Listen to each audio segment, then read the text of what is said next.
Excuse me, చెప్పండి. Just 5 minutes please. Sure. Thanks.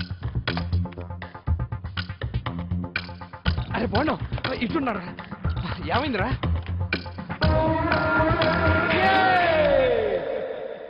ఇంతగా పరిగెత్తుకొచ్చింది ఇలా అరవడానికే. అబ్బా, సివిల్ సర్వీస్ ఎగ్జామినేషన్ లో మనం టాప్ 10 లో వచ్చాడ్రా.